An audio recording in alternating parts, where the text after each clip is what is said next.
KSA Radio, where you are family. I'm Rian, and if you have missed anything on the Workday Drive for the week of the 16th of November, then well, here's the best bits. Amy Adams spoke to us about transgender relationships and what transgender people endure when they end up in South African prisons. KSA Radio, where you are family. I'm Rian, and I am talking to Amy Prinsloo about some of the difficulties transgender people go through, I think, every day of their lives. When did you realize that you were different? When I was about 16. What brought this awareness about? I used to wear my mother's dresses and shoes and that stuff, and I thought to myself, I'm not happy with my body where I am in at the moment. And at 91, I decided I want to go through with as a transgender. Was it difficult to make that decision? No, it wasn't. For me, it wasn't difficult for me. I was open and my family knew about me. And at the time, relationship-wise, were you in a relationship?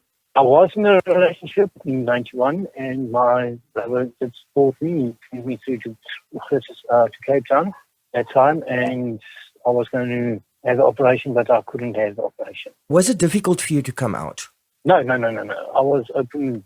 Since I worked in 1988. I was open. And how did the people around you react when you came out? They were just looking, and they complimented me, and I didn't have any bad remarks or anything from the people. Relationship-wise, has it been a struggle for you?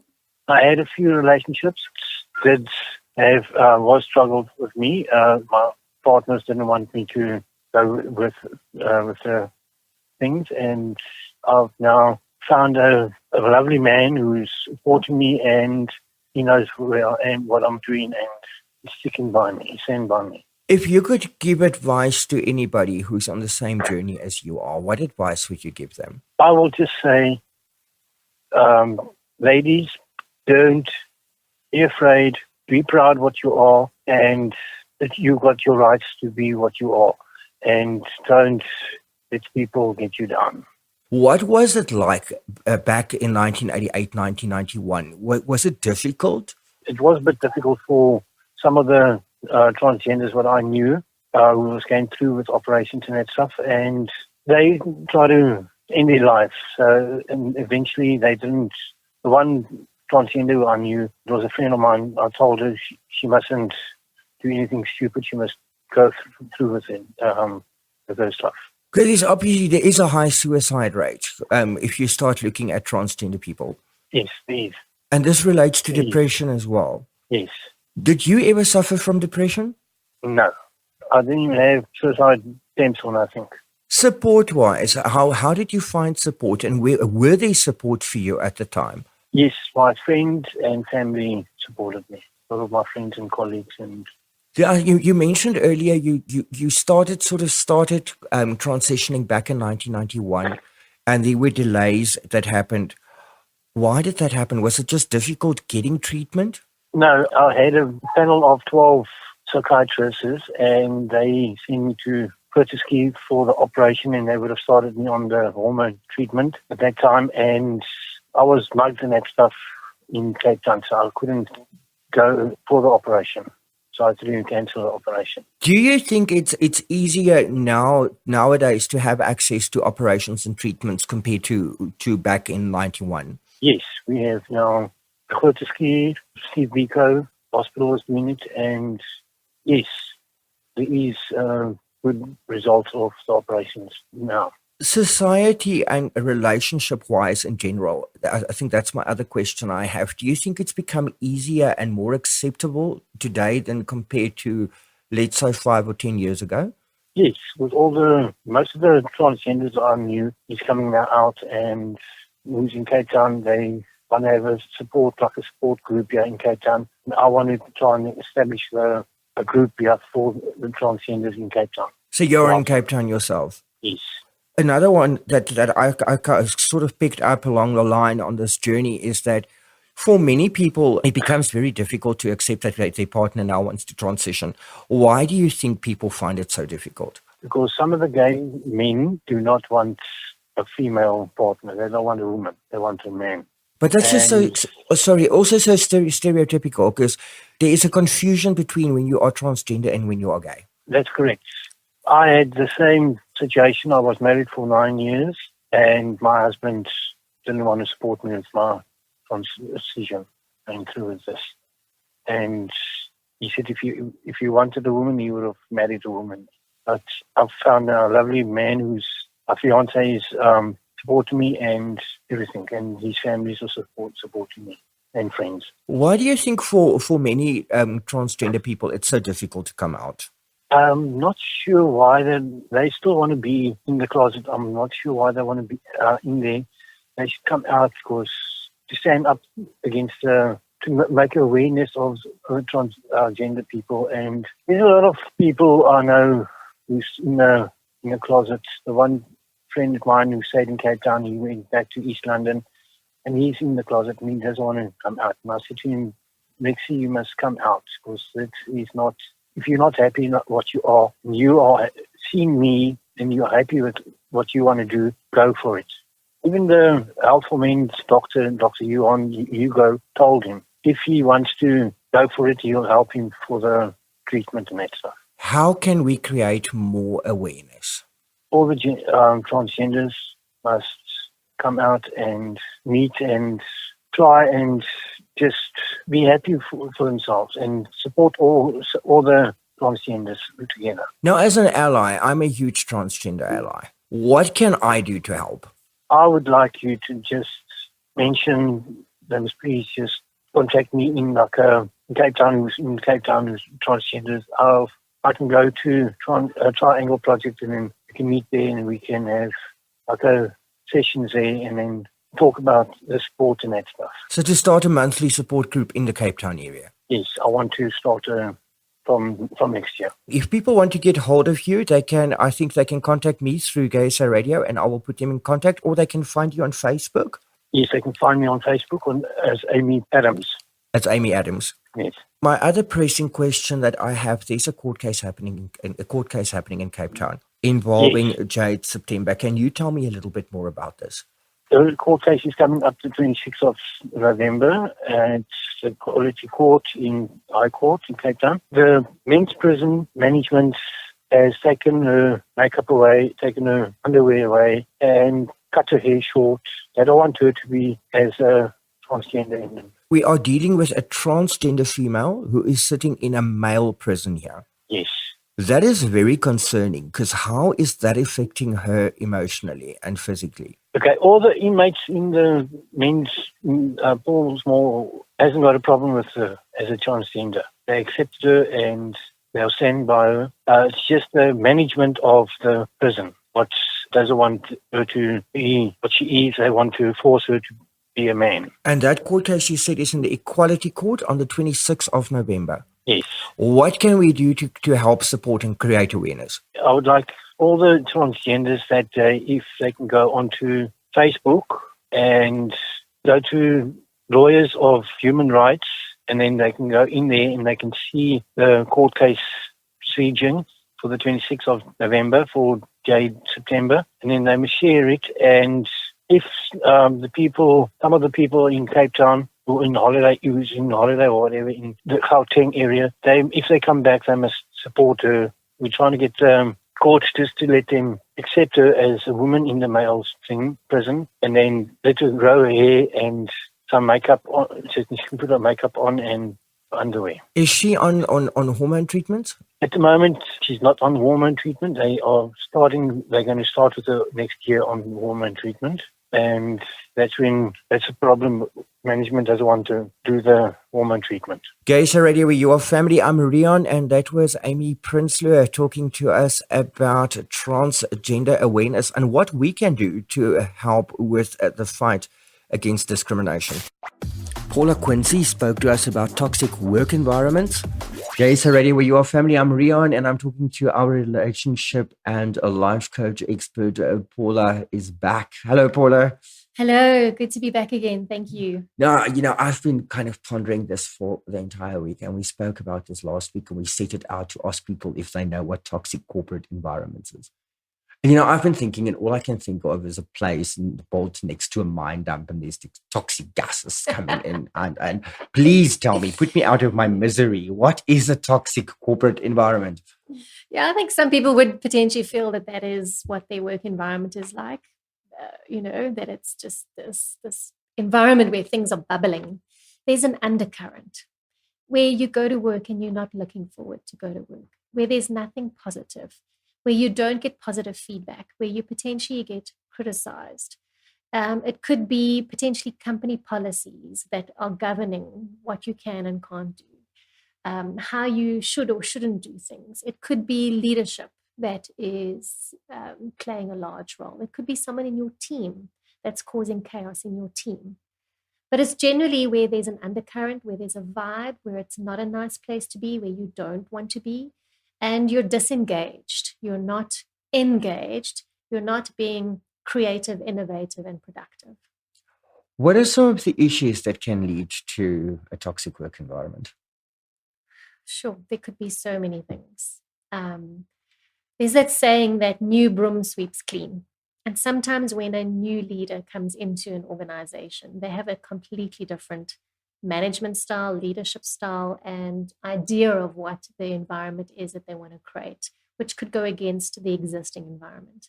And over time, with that new leader implementing their new procedures and policies and stuff like that, it could create friction and conflict and discord with the wider organization.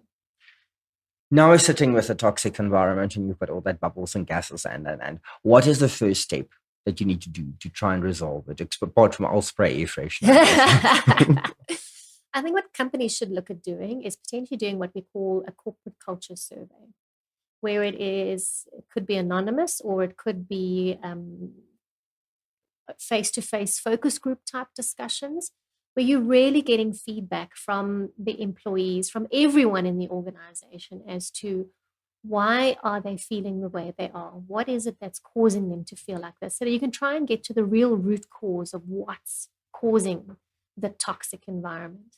And then once you've got all of those insights, to then start looking at how can we address them? What are some of the interventions, or what are some of the requirements that we need to bring into place to, start changing and shifting the environment? Now, let's say, you kind of turn a blind eye, and you just leave this toxic environment unchecked. What could happen? It's potentially just going to get worse and worse and worse. It's like putting a Band-Aid over a wound that needs stitches, hoping that it's going to heal itself. Okay. Over time, you might heal itself, or potentially it's going to go septic. Now, what procedures should be put in place to avoid a corporate environment becoming toxic? This is where HR and training and development and employee wellness or well-being and leadership need to work together in terms of, first of all, understanding what is the corporate culture we want to have in this organization, and then what does that look like, and how do we go about creating it through all the different touch points, through the reward and recognition systems, through the communication and how it's filtered down from top level down to all the other levels, that there is openness and transparency and honesty, obviously within reason, because sometimes there's confidential information that you cannot share with everybody. I think also a sense of being real, open door policy versus sitting in an ivory tower where people are, or leadership is perceived to be untouchable or unapproachable. Now we sort of identify that and we've moved through it and kind of everything sorted out. And how would a company then move forward after resolving a toxic work environment? So change is a process. It doesn't happen overnight. And some people will buy into the process quicker than others. And this is where you potentially need change agents or change ambassadors on different levels and in different divisions and departments to help influence and guide and motivate and inspire people to get on board, to create the shifts and the changes, and to really start feeling it, experiencing that change in culture, which is behavior at the end of the day. And as we've spoken about in previous sessions, behavior change takes time. It doesn't happen overnight. It's a process. It's a journey. Now, does it saying go? It takes like 17 times or 17 times more difficult to break a single bad behavior. Well, they say it takes 21 days to start or implement a routine, but thereafter you still have to sustain it. But what I do know is that it takes 5 positive interactions to dissolve the impact of 1 negative interaction. Wow, that's a lot. Yeah. Paula, thank you so much. And we are going to continue these discussions. Thank you so much for your time once again. Thank you. It's been great being here. And I'll see you again next week. Absolutely. KSA Radio, where you are family. I'm Rian, and that was our relationship and a life coach expert, Paula Quinsee. Jason Fiddler spoke to us about what to do when you need to fire somebody's ass from work. KSA Radio, where you are family. I'm Rian, and with me today, our solution smith, Jason Fiddler. Jason, welcome back. Rian, good to be back. We are talking about letting employees go. Not such a good subject to go through, but yeah, you can hear it in my voice. It's not one of my favorite subjects. I can just see it. Yeah. I think the first thing is, what legalities should we consider when we decide to fire a staff member? You follow the Basic Conditions of Employment Act and any other labor legislation pertaining to it. It's readily available from the Department of Labor's website. So you as an employer, it's your responsibility to know the Basic Conditions of Employment Act because you are contractually bound to it. In doing that, there are applicable processes of notice periods and what have you that will guide you in terms of termination. You cannot just do a Donald Trump and say you're fired. It doesn't work like that. There has to be a process followed. There's just such a picture that comes up with, you're fired. I mean... And it's a fallacy, as you say. Yeah, the problem is now I see him as the president, so I can't take him seriously anymore. So, okay, it's a very sensitive issue, and you as an employer must remember that you are initiating a process that could end up in court. Everything you say and do can and will be used against you. Guaranteed. What points do you consider before you decide to fire somebody? Well, you have to find out whether or not this person has truly infracted the law or the rules of the company. So, very simply put, termination of employment will come through either constructive dismissal, through a process of basically operational dismissal, that the person's just not meeting the requirements of their job. It's a much more arduous process. It could be that they are, for example, drunk on duty or guilty of theft. You don't have to prove their guilt of theft in order to dismiss them. You just have to have sufficient evidence that they, for example, committed that offense, or something like sexual harassment or sexual assault or physical assault. So any form of crime on premises is enough for you to fire that employee there and then. Now you've decided to fire them. What process do you follow? You must conduct a hearing, and if you feel that you're not partial, it's better to bring in a third party, somebody to chair that disciplinary procedure. There are procedures as outlined in terms of the Basic Conditions of Employment Act, and you must follow them to the letter. So there must be in writing something that's given to the employee to explain to them that they've had perhaps a verbal warning prior to written warnings. They're now at the end of the favors and the grace period that they've been given. Also, just bear in mind that you might, for example, give somebody a written warning for using bad language at work, for example. And now they go and commit another offense, which might be using the company's car without permission. They're two unrelatable offenses. Okay. So it's not a case of 3 strikes, you're out. It has to be 3 of the related same strikes. So again, bringing in a consultant or an independent person to chair the process is much more advisable, because if you get dragged into court, the costs to you will escalate tremendously. So a little bit of pain now saves you a great deal of pain down the line, and it will not be a painless process. Can you fire someone without a warning? No. Well, no. Let me rephrase this. You can't just arbitrarily dismiss an employee. There must be sufficient cause. So you can immediately tell somebody to leave the premises if they are guilty of an offence, like I said, drunk on duty or committing a criminal offence. But you can't fire them immediately. If you don't like a person, you cannot just dismiss them. We know so many employers that have done that, especially to LGBTI people. We seem to think that we're more vulnerable. And in fact, I think in many cases we have been in employment situations. We must know to stand up for our rights. And of course, I'm talking about from the employee's point of view, but from the employer's point of view, you must be as responsible in the process. So it cannot be treated arbitrarily, and you should never do that when you are upset or angry. Always, always, always walk away, let a few moments at least pass, take a breath and think. Because when that moment has happened, whether they've been grossly insubordinate to you, you've caught them drinking on duty, whatever the story may be, you now need to walk back and go, right, I now need to initiate a process. And you need to take it every step of the way. And if you're not sure, check. There's online advice. There is, some of us have accounts, and those accounts are free legal advice. There's no harm in asking if you're not sure. You're entitled to be human and wrong, but in the process, you want to make sure that you're as right as possible. Is it important to have a witness present when you fire somebody? Absolutely. And they can have a witness present as well if necessary. It's ideal because you're thinking about what will happen should we get to a court. It will not just be a he said, she said. There will be a witness corroborating what I'm saying and doing. So you yourself as the employer must make sure that you are not in the wrong in any way, shape, or form. You don't touch your employee. You don't shout or swear at your employee. You have to be really, really inscrutable in the process.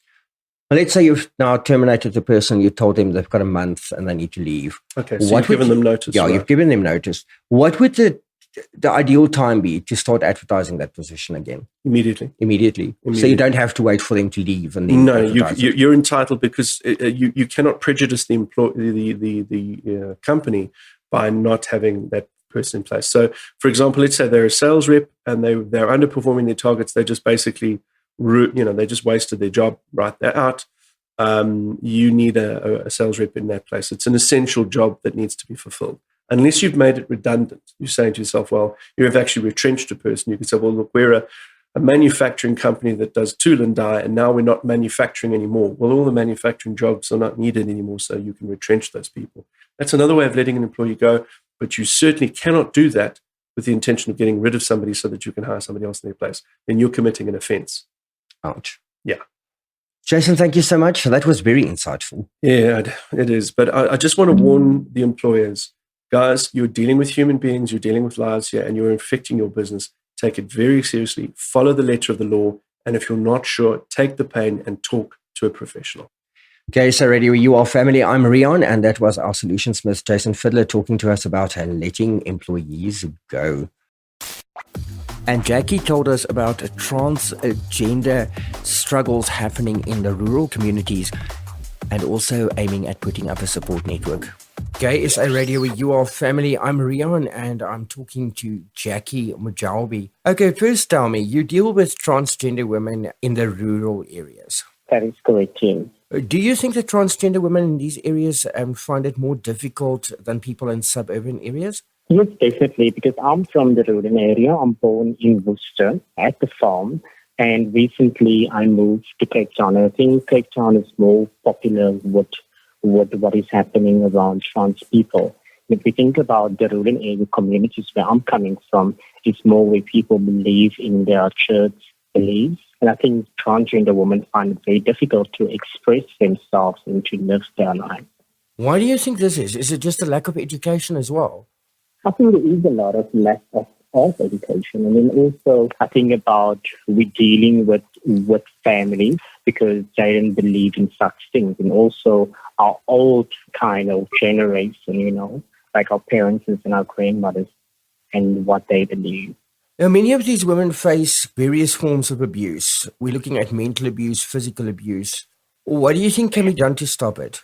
What I'm basically doing now is to educate people in our community, especially in our churches and then our NGOs like shelters, etc. Because basically what I went through in 2014, it's just a little bit about myself, where I lost everything. I have to go back to Worcester, go back to my family, and they does not accept me at all. Then I knocked at doors and doors closed. I went to shelters and they doesn't have policies for trans people. Because when they heard the word trans, they're actually getting confused in between a gay person and a trans person. For me, it was a very, very tough time where I have to now change from female to react like a male. because of the shelters not have policies. And that is where I come in to help transgender women to find a safe space when they face abuse in communities with their partners and also with their family. Because there is things that I experienced as a transgender woman and trying to help those who is in need to have more comfortable kind of platform. In general, how accessible is support in the rural areas? It sounds like there's no support. I would say there is no support. Absolutely not. Development organizations is very poor. Like I said, is that I try to educate these people so that they can understand what is the difference between a gay person and a trans person. And also kind of not to accept, but also to understand what is a trans person going through in our everyday life. You mentioned you went through this cycle, and this is obviously how you became involved in educating people.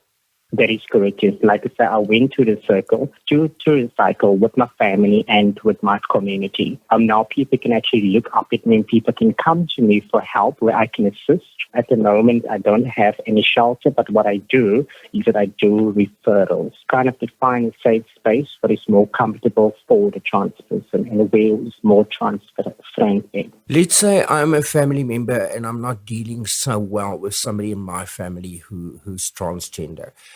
How would you deal with a situation like that? What I usually do is that I go for a talk or for a session when we have a one-on-one and I try to find a solution for the problem. If I cannot, then I do a referral to the nearby day hospital to see a psychologist or social worker and see how can the family kind of deal with the problem and come to a solution. Most of the cases that I was dealing with, there was good results. Some of it is very difficult.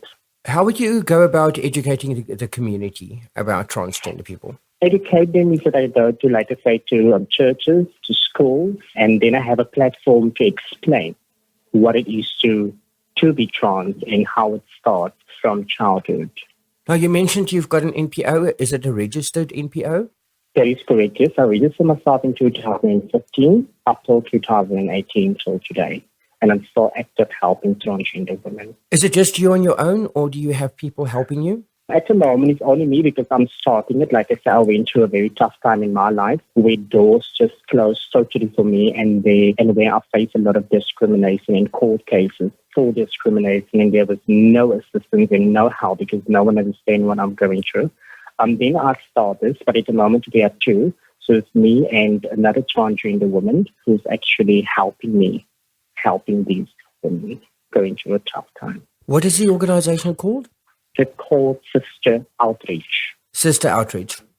That is correct, yes. What services do you offer at Sister Outreach? What I do offer, like I say, is counseling. I also do assist when transgender women have to go and apply for their new gender marker for the IDs at the Home Affairs. And then I do assist with placements for accommodation because as we know, in South Africa or in the Western Cape, we have only private shelter who's actually taking people in from our community. And that is where I came in to actually replace if they don't have any space. And I placed transgender women at South Department because South Department in Cape Town, they are the only shelter who actually accept trans or who does have a policy for trans people. The Havens does not having a policy. And that is where I come in to find a safe space to actually place them in their homes. You mentioned counseling. Is that like physical one-on-one, face-to-face counseling, or is it just like a support thing?